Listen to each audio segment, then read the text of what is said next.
The Chicago skyline bled violet into darkness, 60 floors of glass and steel separating Junshin's world from the rest of humanity. Inside the penthouse, sandalwood incense curled through air thick enough to choke on, mixing with the low electric hum of the city that never stopped scheming below. Demery stood 3 feet from his desk, her tablet pressed against the sapphire silk of her dress, watching Jun's fountain pen scratch across documents that would relocate 3 rival shipping hubs without a single shot fired. He didn't need guns, he had something far more dangerous: information, leverage, and a woman who knew where every digital skeleton was buried. That was the architecture of their 4-year arrangement. This careful construction of professional distance and the kind of tension that vibrated between them like a violin string pulled too tight, humming a note neither of them dared name. Jun signed his name with the precision of a surgeon, his dark hair falling forward as the tattoo on his neck, a creeping vine of thorns, shifted with each controlled breath. His silence wasn't empty, it was a weapon he'd sharpened to a lethal edge. Demery's phone chimed, a soft disruption in their synchronized rhythm. She glanced down, and something transformed her face. A smile, genuine, unguarded, the kind of smile Jun realized, with a jolt that felt like a blade between his ribs, she had never once given him. "I'm leaving early tonight," she said, her voice steady as stone.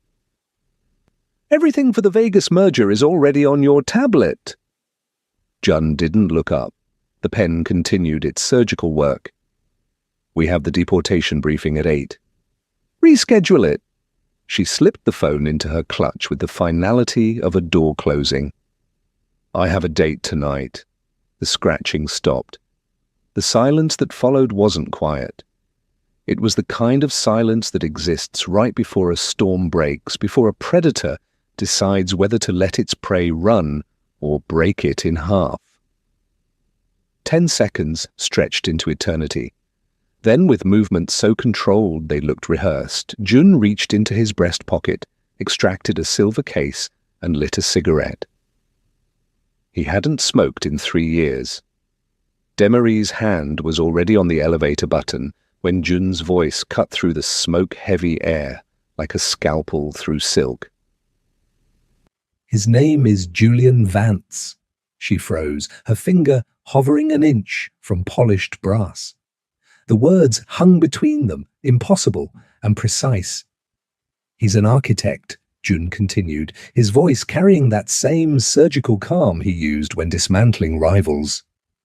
"Graduated from Cornell, drives a Tesla Model S, allergic to shellfish. He likes Miles Davis, hates cilantro, and right now he's sitting at a corner table at the Violet Hour, checking his watch every 90 seconds because you're already 12 minutes late." Demery turned slowly, her sapphire dress catching the dying light from the windows. Her face was a mask of controlled fury, but Jun could see the pulse hammering at the base of her throat, a tell she'd never quite managed to eliminate. "You've been tracking me." It wasn't a question. Her voice was low, dangerous in a way that would have made most men step back. Jun took another drag, letting smoke curl from his lips before answering. "No." He stood then, moving around the desk with the kind of fluid grace that made him look more like a panther than a man. "I've been tracking him." He was closer now, close enough that Demery could smell the tobacco mixing with his cologne, something dark and expensive that she'd memorized years ago without meaning to.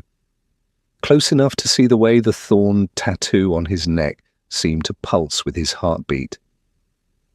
"Because Julian Vance doesn't exist, Desmarie." Jun's eyes held hers, dark and unreadable. "He's a digital fabrication, created 48 hours ago, clean credit history, a LinkedIn profile with exactly the right amount of professional connections, with a dating app account with photos purchased from a stock agency in Prague." The elevator chimed behind her, doors sliding open to reveal an empty car, an escape route. but Desmarie's feet felt welded to the marble floor. "You're lying." But even as she said it, she could hear the hairline fracture in her own certainty. Jun reached into his jacket, not for another cigarette, but for his phone. He swiped once, then held it out to her. On the screen, layers of metadata scrolled past. IP addresses, Photoshop timestamps, domain registration records, all pointing to a ghost. Desmarie stared at the evidence, her mind racing through the past week. The charming messages, the shared taste in jazz, the way Julian had seemed almost too perfect, like someone had reverse-engineered her ideal man from an algorithm. Why? Her voice was barely a whisper now. Jun's expression shifted then, something raw flickering across his face before he locked it down again. Because someone wants you scared, or dead, or turned. He stubbed out the cigarette on the edge of his marble desk, leaving a small black mark on the pristine surface. And I haven't figured out which one yet. You want to know what's terrifying? Desmarie's voice had changed. All the softness burned away to reveal something metallic underneath. She reached into her bag, not for her phone this time, but for a manila folder she'd been carrying all evening. She threw it onto Jun's desk, papers scattered across the black marble like evidence at a crime scene. That is what's terrifying, Jun. He glanced down. Bank statements, offshore accounts, transaction records, spanning 4 years. All with one thing in common, her name on every single wire transfer. I found your second ledger. Desmarie's hands were steady now, her attorney interrogation voice fully activated. The one you thought I'd never see. $17 million, Jun, funneled into accounts I never opened, in countries I've never visited, using signatures I never signed. Jun's face remained impassive, but she saw his jaw tighten fractionally, a crack in the armor. You've been setting me up. She took a step closer, and now she was the predator, circling. Every transaction perfectly documented, every deposit time-stamped and verified. When the feds finally come, and we both know they're coming, all roads will lead straight to me, the fall girl. The black woman who embezzled from her employer and fled the country. The city lights behind them flickered on, one by one, as Chicago prepared for nightfall. The penthouse suddenly felt smaller, the air thicker. You think that's what this is? Jun's voice was quiet, but there was something underneath it now. Something that sounded almost like hurt. What else could it be? Desmarie's voice cracked on the last word, despite her best efforts. 4 years, Jun. 4 years I've stood 3 feet from your desk, memorizing passwords and moving money and cleaning up bodies, metaphorically speaking. 4 years of telling myself I was different, that you saw me as more than just convenient, and the whole time you were building my cage. Jun moved so fast, she didn't have time to react. One moment he was behind his desk. The next, he was standing inches from her, close enough that she could see the flecks of gold in his dark eyes, close enough to feel the heat radiating off his skin. Look at the dates, Desmarie. His voice was low, almost gentle, which somehow made it more dangerous. Go on, look at them. She didn't want to, but she found herself glancing down at the papers scattered across his desk, her eyes finding the timestamps almost against her will. The first deposit, the day after she was hired. The second, 3 days later. Regular transfers every month for 4 years, growing steadily larger with each passing quarter. Those transfers started before you had access to anything sensitive, Jun said, before you knew where the bodies were buried, metaphorically or otherwise. Before you became the one person in this organization I actually trust. Jun reached past her, his arm brushing against hers as he grabbed the scattered papers and aligned them with meticulous precision. The contact was brief, but it left a trail of heat across Desmarie's skin that she hated herself for noticing. That money isn't a trap, he said, laying out the documents in chronological order. It's an exit strategy. Desmarie's breath caught. What? The day after I hired you, I knew. Jun's voice was softer now, but no less intense. I knew you were too smart, too capable, too good to spend your life in a world like mine. So I started building you a way out.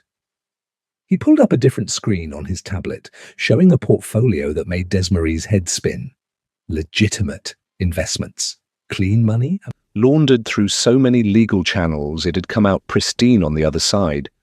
Real estate in her name, bonds, stock portfolios, a Swiss account with a balance that could fund 3 lifetimes. 17 million in liquid assets, Jun continued. Another 23 in investments that mature over the next decade. It's more than enough to disappear, to become anyone you want to be, an architect in Barcelona, a gallery owner in Paris, a woman who never has to make choices like the ones you've made for me. Desmarie stared at the numbers, her mind refusing to process what she was seeing. I don't understand. I was making sure that if I ever disappeared, if I ever went to prison or died or burned this empire to the ground, you'd never have to work for a man like me again. Jun's hand moved as if to touch her face, then stopped, hovering in the charged space between them. You were never the fall girl, Desmarie. You were always the one who got away. The sincerity in his voice was more terrifying than any threat. Because threats, she understood. Threats she could defend against. But this raw, unguarded honesty, this she had no armor for. Then why lie about Julian? Her voice was barely audible. Jun's expression hardened again, the vulnerable moment sealing over like a wound. Because I'm not lying. He turned the tablet around, pulling up a different screen. Live security footage, the Violet Hour restaurant, corner table. And there sat Julian Vance, exactly as Jun had described him, checking his watch. But he wasn't alone. Across from him sat a man in a grey suit, a man whose face Desmarie recognized from news reports and courthouse steps, and the nightmares of everyone in Jun's world. Marcus Reeves, the district attorney who'd built his career on dismantling organized crime operations. Your date isn't an architect, Jun said quietly. He's a deep-cover informant, and he's not after me, Desmarie. The camera angle shifted, zooming in on Julian's face as he spoke to the DA. In his hand was a photograph. Jun enhanced the image. It was Desmarie's staff ID photo. He's after the keys you hold. The elevator chimed again. Desmarie spun toward the sound, her instincts screaming at her to run. But the doors slid open to reveal not the security team she expected. Min-Ho Shin stood in the car, his usually perfect hair disheveled, his designer jacket hanging open. In his right hand was a suppressed pistol, the matte black metal catching the ambient light like a promise. But he wasn't pointing it at Desmarie. The barrel was aimed directly at his brother's chest. I'm sorry, Hyung, Min-Ho said, his voice trembling with something that might have been regret, or fear, or both. But this has gone on long enough. Jun didn't move. He didn't reach for a weapon, or dive for cover. He simply stood there, still too close to Desmarie, his body angled slightly in front of hers in a way that was probably unconscious, but made her heart do something complicated and unwelcome. Put the gun down, Min-Ho. Jun's voice carried no fear, only a bone-deep weariness. I can't. Min-Ho stepped out of the elevator, the weapon never wavering. His eyes flicked to Desmarie, and there was genuine anguish there. The DA didn't find us on his own, Jun. Someone gave them the entry codes to our server farm, someone with access to everything. The accusation hung in the air like smoke. Desmarie gave them the codes last night, Min-Ho continued, and now there were tears tracking down his face. She's the one who sold us out. She's been working with the feds for 6 months. Desmarie felt the accusation like a physical blow. That's insane. I never... Your phone, Min-Ho cut her off. They traced it to a dead-drop location in Millennium Park at 11:47 p.m. last night. The the same location the DA's tech team retrieved a USB drive containing our entire server architecture. Demarie's mind raced. Last night. 11:47, she'd been home, asleep, her phone charging on her nightstand. Hadn't she? She looked at Jun, expecting to see doubt or fury or betrayal. But his expression was unreadable, his eyes still locked on his brother. "I know," Jun said quietly. The words sucked the oxygen from the room. Minho's gun hand faltered. "What?" "I know she gave them the codes," Jun repeated, and now there was something almost gentle in his voice. "Because I'm the one who told her to do it." Demarie's world tilted sideways. "Jun, what are you—" "The codes she delivered were dummy credentials," Jun continued, his attention still fixed entirely on Minho. "They lead to a mirror server I set up 3 months ago, and right now, that server is uploading every encrypted communication you've had with Dmitry Volkov's organization directly into the DA's evidence system." Minho's face went white. "No, that's not, I never—" "You've been planning to overthrow me since October," Jun said, and his voice could have frozen the city below. "You thought you were using Desmarie to expose me, but you were just the delivery system for your own arrest warrant." The gun clattered to the floor. The gun hit the marble floor with a sound like a gavel falling. Minho staggered backward, his face a canvas of disbelief and dawning horror as the reality of his situation crystallized around him like ice. But Demarie wasn't watching him anymore. She was watching Jun, her mind replaying the last 6 months in fast forward, every late-night meeting, every encrypted file he'd asked her to transfer, every seemingly random question about her phone's location settings. The USB drive she'd been asked to drop off at Millennium Park, a backup for their overseas partners, he'd said. He'd choreographed her betrayal, used her as an unwitting weapon against his own blood. "You played me," she whispered, and the words tasted like ash. Jun finally turned to face her fully, and something in his expression made her breath catch. Not guilt, not satisfaction. Something far more complicated that she couldn't name and didn't want to. "I protected you," he corrected softly. "There's a difference." "By making me look like a traitor?" "By making sure that when this building fills with federal agents in approximately," he glanced at his watch, "8 minutes, you'll have documentation proving you were acting under duress as a cooperating witness. Minho was the real target. You were just the hand that delivered him." Demarie's legs felt unstable. She wanted to scream or hit him or demand answers. But before she could do any of those things, she heard herself laugh. A sharp, brittle sound that didn't belong to her. "You're unbelievable." "I'm thorough," Jun said, and there was the faintest hint of something that might have been humor in his voice. Minho had collapsed against the elevator wall, his entire body shaking. But Demarie's attention snagged on something else. A small smile playing at the corner of Jun's mouth. Not triumph. Something darker. Something that looked almost like satisfaction at her anger. And that's when the final piece clicked into place. "No," Demarie said slowly, her voice dropping to a register that made Jun's eyes sharpen with sudden alertness. "No, you're not that thorough. You're that paranoid." She stepped away from him, creating distance she suddenly, desperately needed.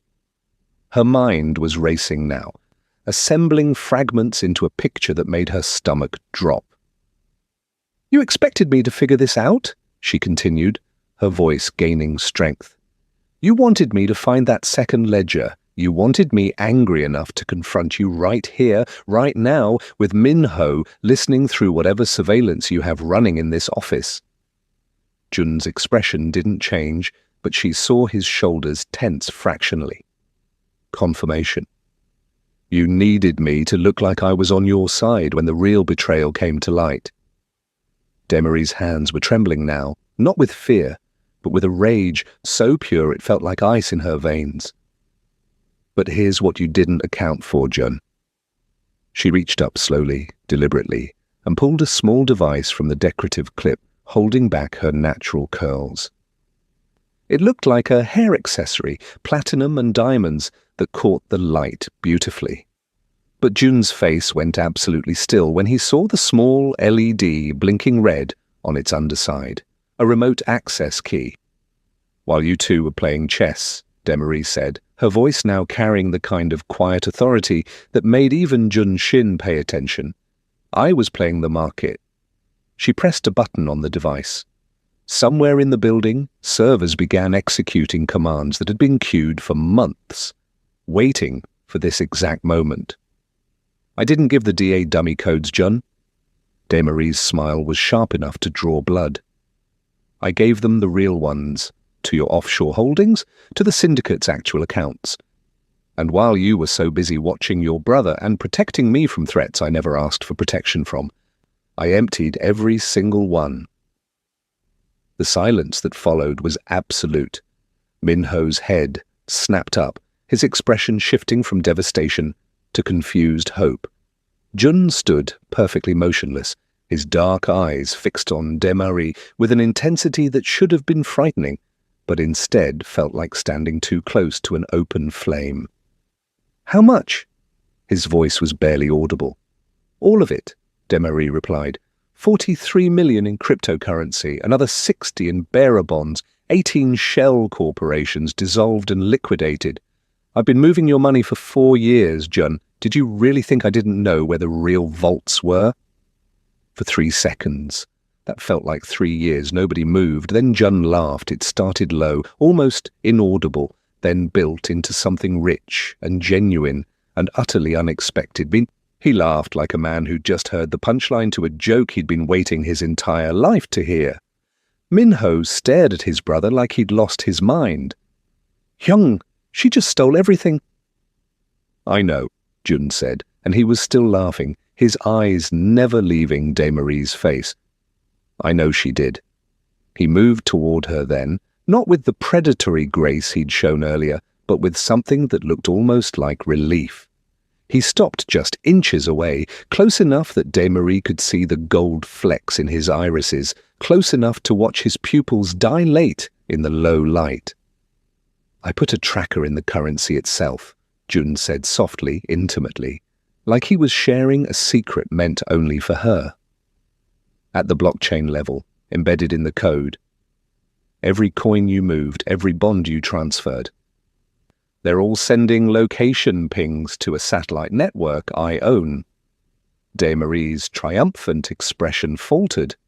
You're lying? I'm really not. Jun reached up slowly, giving her time to pull away if she wanted to, and tucked a loose curl behind her ear. His fingers lingered against the smooth brown skin of her jaw, and she hated the way her body responded to the touch. A shiver that had nothing to do with temperature and everything to do with the way he was looking at her. I knew you'd take the money, he continued, his voice low and rough. I was counting on it. Because you're brilliant and ruthless, and you've been watching me operate for 4 years. You learned from the best. Then why let me? Demarie's voice came out shakier than she intended. Jun's thumb traced a line along her cheekbone. A touch so gentle, it felt like a contradiction to everything he was. Because the money was always yours anyway. I just needed you to steal it so I could chase you.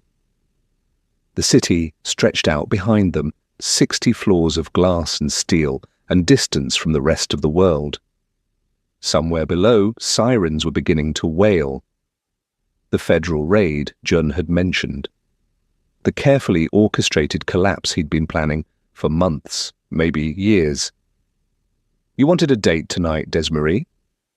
Jun's other hand came up to frame her face, his touch achingly careful, despite the calluses she could feel on his palms. You have one, with me, on a plane to a country with no extradition treaty and no questions about where money comes from. You're insane, but she didn't pull away. I'm practical, Jun corrected. I needed to burn my empire to the ground. You needed to believe you'd beaten me. We both got what we wanted. Desmarie's mind was reeling. You orchestrated your own downfall just to, what, run away with me? Not run away. Jun leaned closer, his forehead almost touching hers. Start over, as equals, no boss, no assistant, no power dynamic. Just two people who are too smart and too damaged and too dangerous for the normal world. Behind them, Min-ho made a sound of disgust. This is insane. You're both insane. Probably, Jun agreed, without looking away from Desmarie. But insanity seems like a reasonable response to wanting something you can't have while being trapped in a life you never chose. And what about him? Desmarie nodded toward Min-ho, her eyes searching Jun's face for any sign of regret or guilt. He'll take the deal the DA offers him. Testify against the Volkov organization, spend 3 years in minimum security, and come out with his life. Jun's voice was matter-of-fact. I made sure the evidence against him was serious enough to flip him, but not serious enough to bury him. He's my brother. I'm not a monster. You're something, Desmarie muttered. Jun's smile was slow and devastating. I'm yours, if you want me. The sound of boots on stairs echoed from somewhere far below. The federal agents were in the building now, moving through floors with the systematic precision of a military operation. They had maybe 3 minutes before this penthouse became a crime scene. Desmarie should have been running, should have been putting as much distance as possible between herself and Jun Shin and this spectacular disaster. Instead, she found herself studying his face like it was a map to territory she'd been forbidden to explore for 4 years. What makes you think I'd go anywhere with you? She asked, but her voice had lost its edge. Because you're still here. Jun's hands slid from her face to her shoulders, his touch burning through the silk of her dress. Because you could have run 10 minutes ago and you didn't. Because you spent 4 years watching me from 3 feet away, and I spent 4 years pretending I didn't know you were the most dangerous person in my world. Dangerous how? You made me want something more than power. His admission hung between them, vulnerable and raw. That's the most dangerous thing of all. Desmarie's breath caught. She'd imagined this moment in 1,000 different ways during countless sleepless nights. Imagine Jun finally admitting he saw her as more than an asset, but she'd never imagined it like this, surrounded by the burning wreckage of his empire, with federal agents closing in, with his brother watching from the elevator, like they were performing a play he didn't understand. The date at the jazz club was a boring idea anyway, Jun murmured, echoing her own thoughts from earlier, in a way that made her wonder if he'd been reading her mind all along. I don't know. Desmarie allowed herself a small smile, the first genuine one she'd given him in 4 years. I think the suspense was worth it. The lights flickered, emergency protocols engaging, the building's systems recognizing law enforcement override codes. They were out of time. Jun's hand found hers, his fingers threading through hers with surprising gentleness. There's a helicopter on the roof. Pilot's been on standby since 6 o'clock. He'll take us to a private airfield. From there, São Paulo, then Singapore, then anywhere you want to go. And if I say no? Something complicated moved across Jun's face.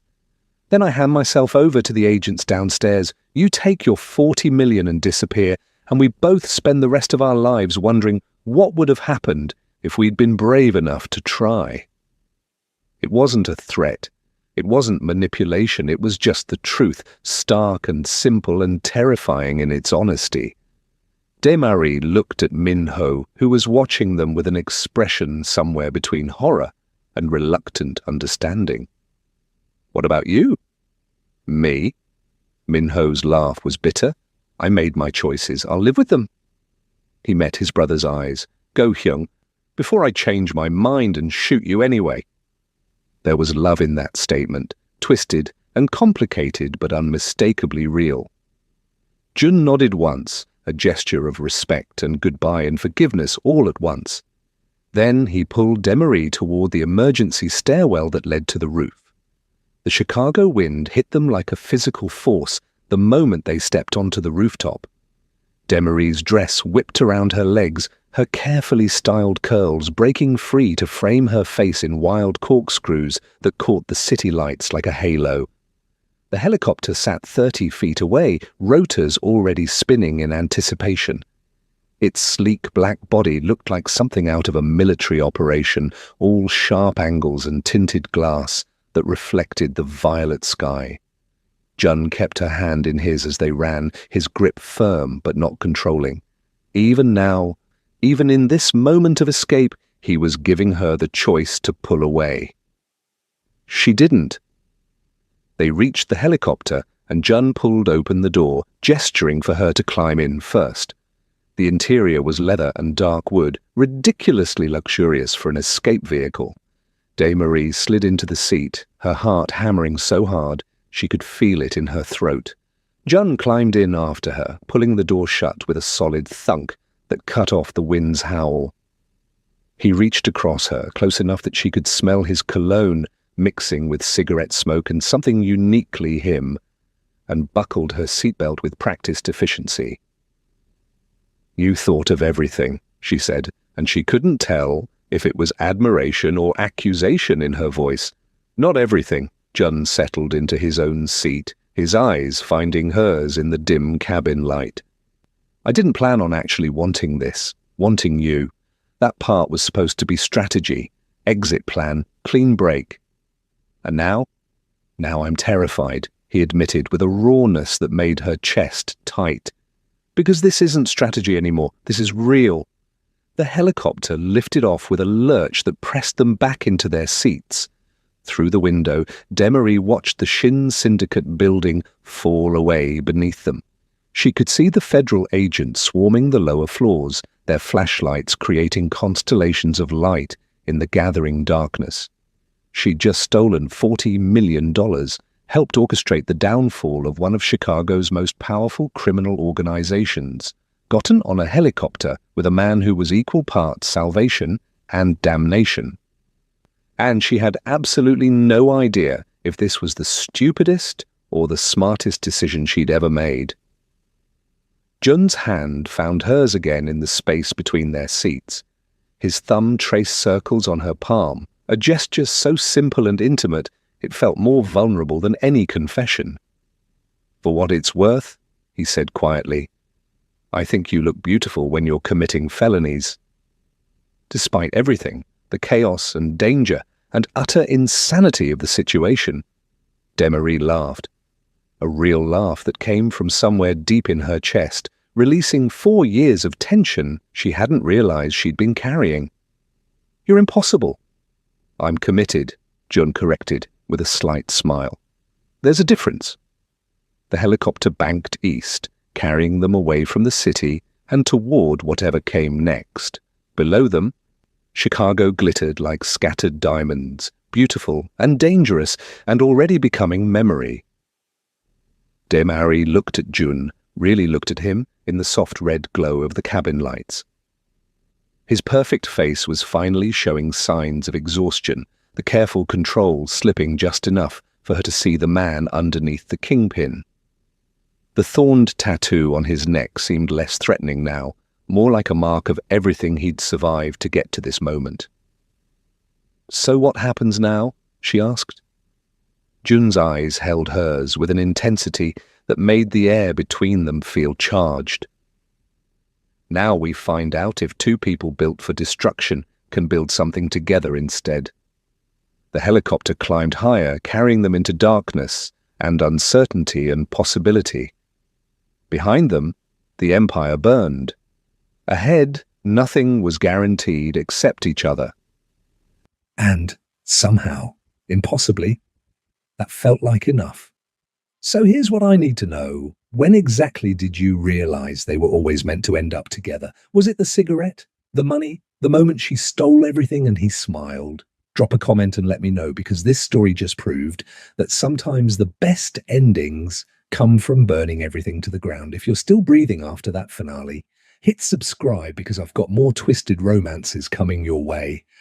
And one last thing, what city are you in right now? I want to know how far this story traveled tonight.